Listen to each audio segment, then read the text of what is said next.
Hey y'all, thank you for joining us for our Beef Brunch news update on Tuesday, October 4th. Jason has returned from the wild Colorado West and is back with us today. I think we were all kind of talking about how dry it's getting, but we'll go ahead, Vince, if you don't mind kicking it off for our South and Central Louisiana update, please. Sure, no problem. Thank y'all for having me today. We're on that roller coaster ride again as far as ground conditions, weather. We turned cool. Unfortunately, it was cool without frontal passage that carried any kind of rain with it.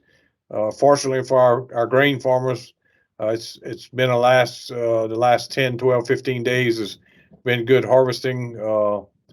But man, our pasture lands are just drying up. We're on those optimum days for planting ryegrass. No rain in sight for the next foreseeable forecast.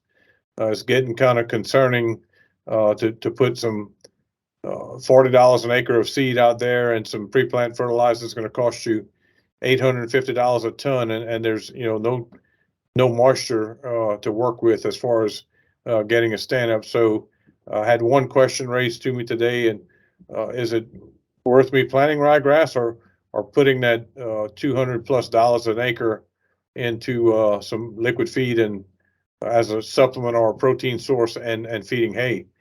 So those options certainly on the table, and that not only goes for the central part of the state, even south here. I-10 and south is dry.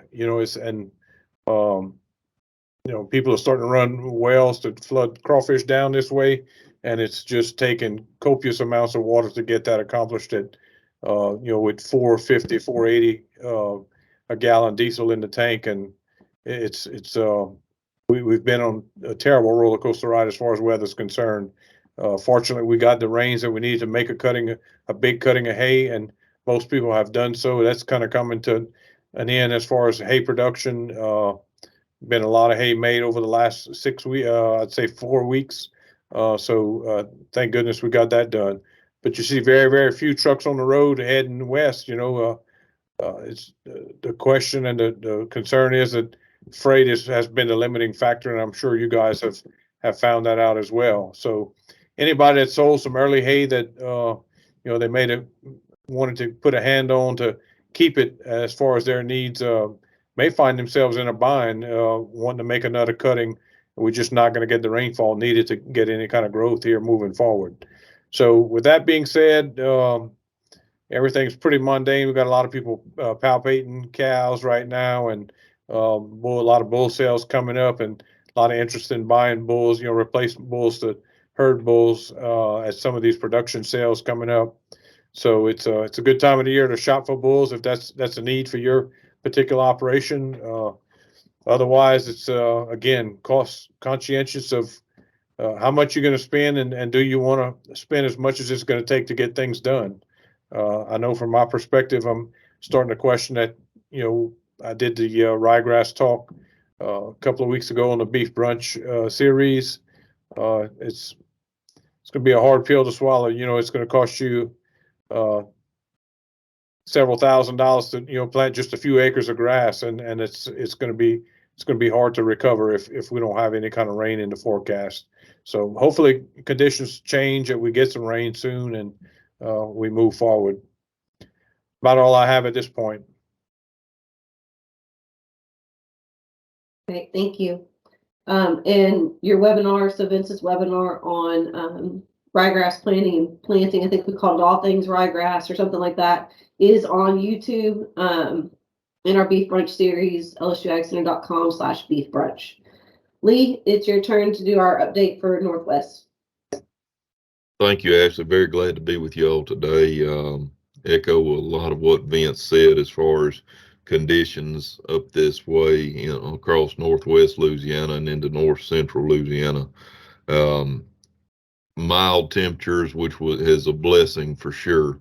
It sure has been nice to experience some lower humidity and temperatures moderated just a little bit, but dry, extremely dry. The last rainfall event we had was that widespread multi-week rainfall event. You know, people got anywhere from 9 to 14 inches in some spots, but that's been 6 weeks ago or some odd weeks ago. Been quite a while ago.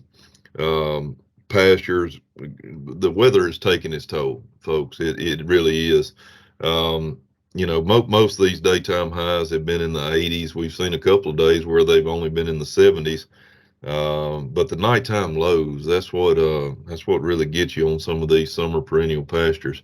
We've had some lows down into the mid 40s in spots across North Louisiana, and that coupled with the extremely dry conditions has really started to affect a change on these summer pastures, and it's night and day difference from even from the last time we talked 2 weeks ago when we produced this last news update.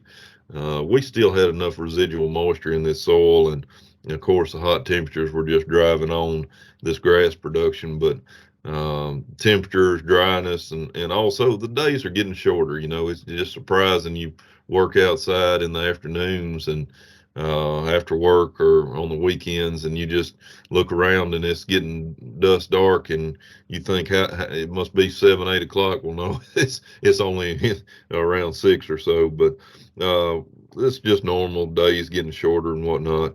A lot of hay made around here. I would say that probably 80-90% of folks are wrapped up or they've done all they can do for right now. Some of the bigger operators, I talked to a bigger guy that still had uh, several hundred acres left to do, but he was whittling it down, and that's just an effect of how big he is, how many acres he covers.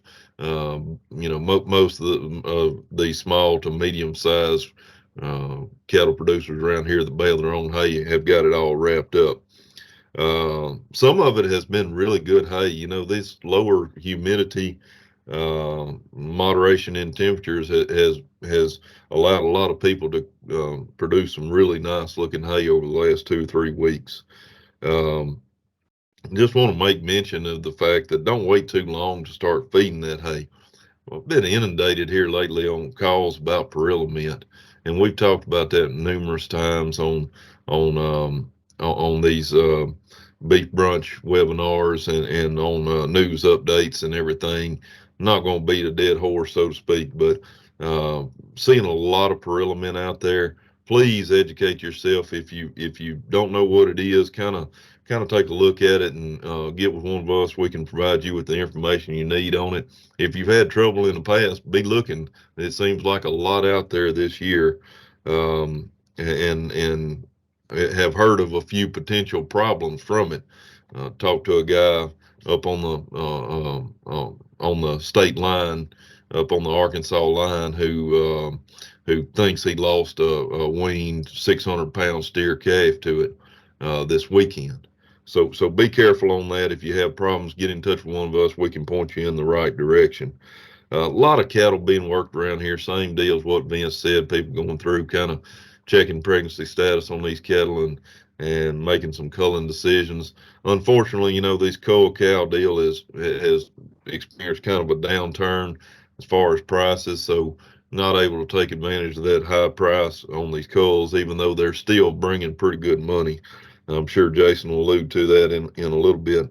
Um, what we're being met with is lower weaning weights, though, and that seems like it's a developing trend amongst cattle producers that I'm visiting with. Is they're seeing kind of a drop in these weaning weights, and I think that's going to be a product of the drought we experienced this summer, as well as these almost record temperatures we received, second hottest summer on record, I believe. Just a lot of pressure on those weaning weights, on the a lot of downward pressure on those weaning weights. Um, and these cattle, we're seeing a lot of cattle calves being weaned, specifically these spring-born calves.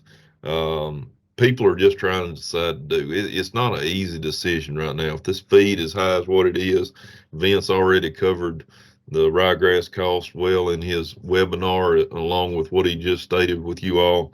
Um, with no rain in sight, it's just not an easy decision to make what you're going to do with these cattle. If you're going to market them, if you're going to try to save them and try to push them on and try to add some weight to them through these winter forages, it's just not an easy decision. And if I had the right decision, I probably wouldn't be working for the Ag Center. I'd be in private industry making some money there. But we're seeing some calves make their way to town.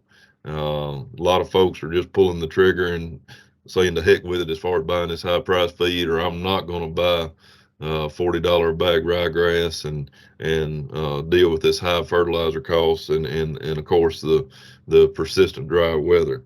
So that's a decision that has to be made at the individual farm level. There's no one size fits all for your need there. Just a brief mention, we've got our cattle pregnancy determination clinics coming up on October the 18th and 20th at the Hill Farm Research Station. Still have 2 spots left, I believe, on the Thursday, the 20th, and just a couple more left on the 18th. But those spots are going fast, folks, and I'd encourage you that if you haven't already done so, been on the fence on signing up, please give us a call and get your name on that list and get all your registration information turned in, because I do expect them to fill up within the next week or so. Final thing, and I'll wrap it up today and quit rambling, is all these cattle being worked and calves being weaned. Be conscientious of these respiratory illnesses. We've alluded to how hot and dry it is, these big temperature swings, nighttime lows down in the 50s and highs up into the mid 80s. And I think they're even forecasting a couple of 90-degree days for us this week. That coupled with the dust in these pens as you're weaning these cattle, it's just a breeding ground on all these respiratory illnesses on these cattle. So if you've had problems with it in the past and you dealt with it in the past, please be conscientious of it. Be planning it out. Visit with your vet as far as treatment programs. If you're weaning a bunch of cattle and you far from your vet or vet supply store, you might go on and get a little product on hand just to be able to knock it out before it gets to be an extreme problem, because it's one of the costliest problems we face in the cattle industry when we're dealing with weaned calves are these respiratory illnesses, and there is quite a bit of prevention you can do to leading up to weaning on it, but there's only so much to be done past that, and you have to be able to treat when necessary. So with that being said, Ashley, I think I covered it all. I'll turn it back over to you. Thank you. I think the respiratory illness is going to cross over into humans too. As y'all can hear, I'm kind of stuffy and still suffering from sinus infection from last week, so it's catching a lot of us. I also want to add to, Lee talked about reduced weaning weights due to this heat. I know some guys are seeing some lower pregnancy rates too, depending on when you had your bulls out. Those of you that had bulls out through June, some of the hotter parts of the summer. We saw this back in 2011 when we saw record highs and drought and everything all over again. And so realize if your pregnancy rates are a little bit lower this year, there's always a lot of different factors that play into that, but that could be one of the things causing that there. Jason, it's nice to have you back with us today. I'll go ahead and turn it over to you. I know they're going to appreciate your update and your market report a lot more than they appreciated mine 2 weeks ago. Oh, I know you did fine. It is good to be back and I love going out west. I love seeing all of the big grazing lands out there. I mean, it's just impressive from whenever a hill boy like myself that grew up in the hills of north central Louisiana gets to go out to the western states and see some of those big areas. It's always fun. But whenever the white stuff starts falling from the sky, the southerner is ready to come back south. So we did get to see a little bit of that while we were up there. So I was ready to come back. I was telling everybody before we started recording that the feedlots that we came by seemed to be fairly empty, or not empty, but they definitely weren't full. And most of the grazing lands that we saw, Panhandle of Texas up through Clayton, New Mexico, and into there, they seem to be in pretty good shape. If you look at the U.S. Drought Monitor, most of our drought right now is settled into Oklahoma, Kansas, and portions of Nebraska. So it looks like a lot of those big grazing lands out into the western plains, the High Plains area seem to be doing pretty well. I won't get add much on the our local conditions. It sounds like a skipping record from what Lee and Vince said, but I guess what I would encourage folks is, if whenever we start talking about the decision whether to plant ryegrass or not plant ryegrass and what we're going to feed, is just take into consideration you're going to have to be willing to give up some body condition score over the winter. That ryegrass provides us a good bit of high quality nutritional grazing over the winter months. So if you're not going to do that, you're either going to have to figure out what you're going to supplement with that'll make up for that, or you're going to have to be ready to take some lower body condition scores coming out of the winter. Talking about the dust right before we started this, I had a young cattleman in here, and he was actually talking about because they're weaning right now, and just got done working a couple of sets of calves, and he said the dust in the pens was horrible. So he was going to get a big nurse tank, fill it up with some pond water, and come back and try to knock some of the dust down in the pens. He said it was atrocious. So Lee, you're exactly right. The dust in these pens, whenever you're holding those calves for a little while, it can get pretty rough.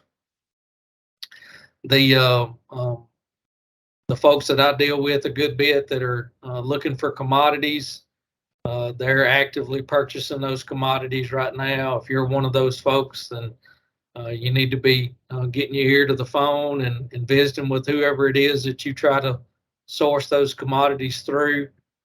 Corn finally came down below $7 a bushel again. We'll talk about that as we get a little bit closer into the feedstuffs. But overall, it seems like we're just kind of in a holding pattern almost, in terms of I don't remember how Lee put it a while ago, but it just doesn't seem like there's much movement one way or another in most of our markets. Slaughter volumes for this past week was 664,000 head, which was down 3,000 from the previous week, but up 24,000 from last year. For the past 3 months, we've been running above year ago levels in terms of our weekly slaughter. Choice box beef closed the week at $246.73, which is down $3.32, with a choice select spread of $25.99, which is up 8 cents from the previous week. Supplies of fed cattle should continue to get shorter, moving cash prices higher. Geopolitical and economical headlines, as we all know, most likely continue to provide influence in our meat and grain markets. And I say meat because that doesn't just a lot of those headlines and economic headlines. OPEC announcing that they're fixing to start cutting back some production. It's not just going to affect beef cattle. It's going to affect poultry, pork, grain markets, and everything. Whenever you start talking about fuel prices going up even higher because OPEC is going to be cutting production. So those headlines, whether they're political or economic headlines, as we go forward, we all know the influence that they provide into our markets. As reported in the National Weekly Direct Slaughter Negotiated Purchasers Report, they reported a confirmed 100,258 head on those negotiated purchases. In the Southern Plains, live purchases traded mostly steady at 143. In Nebraska, live purchases range from 144 to 146, mostly steady to $1 higher. In the Western Corn Belt, live purchases traded mostly steady to $3 lower at 145. In our live cattle futures market settlements in the front months, they ended the week with October down 85 cents at 143.27, and December down 72 cents at 147.05. Whenever we look at our week open to our week close, live cattle futures into the week mostly steady whenever we compare them to the week open. 500 to 600 pound steers, medium and large ones and twos, sold between 167 and 170. That's steady to $12 lower compared to the previous week. Calf volumes seem to be holding as the springborn calves. A lot of them are continuing to be moved to town. I cheated a little bit, Ashley, and looked at OKC Stockyards report from this morning, and those 500 weight calves are still coming to town. I mean, the volumes are still holding week to week. So we know a lot of those springborn calves are still getting trips to town on a regular basis, and we would suspect that that'll hold for a little while longer. Winter grazing prospects will continue to impact calf values. The drought in Oklahoma, Kansas, and portions of Nebraska, where a lot of our southeast cattle go for grazing. If you look at that National Drought Monitor, as I said a while ago, those states are still getting pretty heavily impacted by drought. So those prospects and what they're going to be able to do with a lot of that wheat grazing, I think is going to have a pretty major impact on these calf values going forward. 700 to 800 pound feeder steers, large, medium and large ones and twos, sold between $149 and $162. That was $8 to $2 lower when compared to the previous week.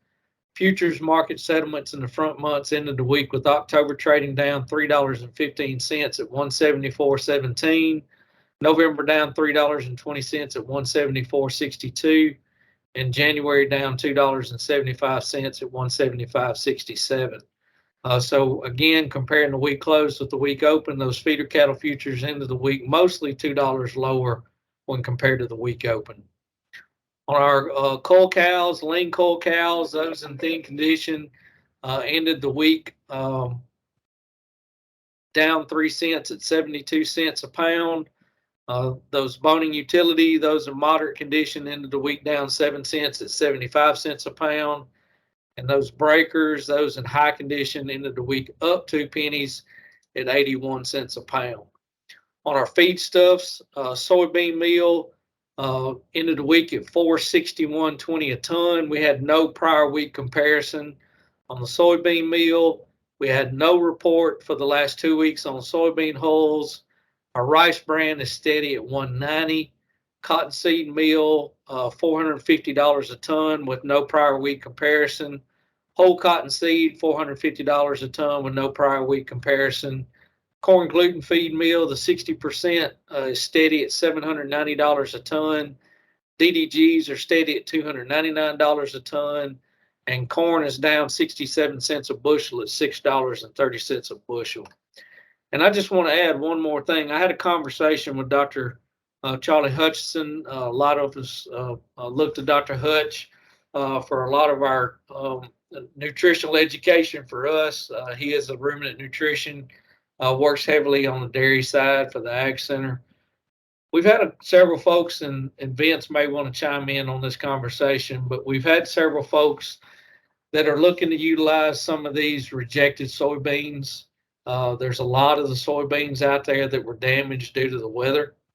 And we've got some folks that are picking up those soybeans, running them through a crusher or a hammer mill, and wanting to try to market that as a beef cattle feed.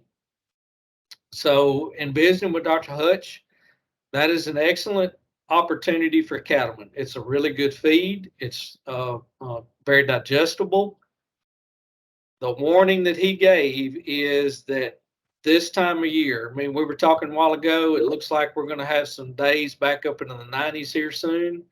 So that soybean, raw soybean, still has the oils in it. So it's going to be kind of a oily, sticky type substance. But that oil and this heat will go rancid in a couple of weeks.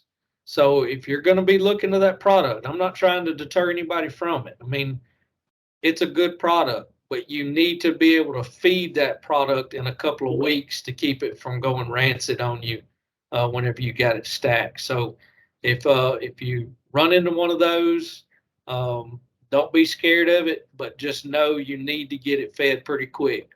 Once the daytime temperatures will stay consistently in the upper 60s, maybe lower 70s, you'll be able to hold that out there for 30 days or so. But just be leery in terms, and that's one of the things whenever you have heard us talking about feeding commodities is storage and how you can handle that product in our environment, Louisiana.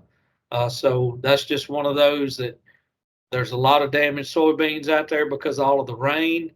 So that may be a product you run across, and definitely take advantage of it if you can feed it in a reasonable amount of time. I don't know, Vince, you may want to have something. You might want to interject something there on that as well. Well, I really don't have any comments regarding that, but you know, we kind of passed that rain event that Lee spoke of 6 weeks ago, where the northern part of the state got 9 to 15, 16 inches in areas.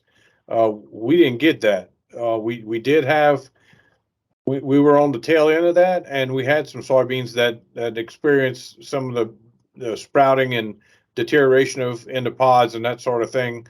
But the majority of our crop was further behind. But long story short, as far south as we are from Alexandria on south, we just don't have those storage capabilities. So that's not going to be a feed source that we can utilize, just because of our environment is so that much different than North Louisiana. So it's just not an option for us. Now, most of those damaged beans that we did experience from that area, and probably the Delta northeast part of the state, I think most of those went to a crushing facility somewhere in Mississippi, is from what I'm understanding. So the big issue we have with soybeans right now is the threat of the river terminal, not terminals, but the river structures closing for repairs. But Dreyfus was paying like $1.50 over contract price the last couple of weeks to get those beans transported. But unfortunately, we're not facing those issues with quality issues here. So That's all I had, Ashley. Appreciate it. Thank you, Vince. Appreciate those comments. Great, thank y'all. So just to wrap up a few things, this coming week, on Tuesday, October 11th, we're going to have Bradley Pousson coming in for our Beef Brunch webinar. He's going to be speaking on disaster preparedness and recovery. I've got the link to that, but it's always lsuagcenter.com/beef brunch. You'll be able to find that and log on to that live. As always, we will record it, and I will get it up as soon as I get the transcripts done. Sometimes that takes a week or so to get those recordings up and to you. I believe we still have spots available in our artificial insemination course that's coming up at the Dean Lee Research Station. That is going to be October 12th through the 14th. I do have the information there that you can call and check to see if there's any spots available, and go ahead and register for that if there are. Again, Lee mentioned the pregnancy determination clinic. The Hill Farm number is in our podcast and video descriptions here. We do ask that you call the station to register for that before sending in any paperwork. So you have to call and make sure there's spots first. I've been mentioning it. I'm going to continue until it comes around, but the fall Acadiana Beef and Forage Field Day will be held on Thursday, October 27th. It's going to be at the Vermillion Parish office. I think that's starting somewhere around 5 o'clock. And Andrew Granger is your contact for that. So with that, we will see you all again in just a couple of weeks.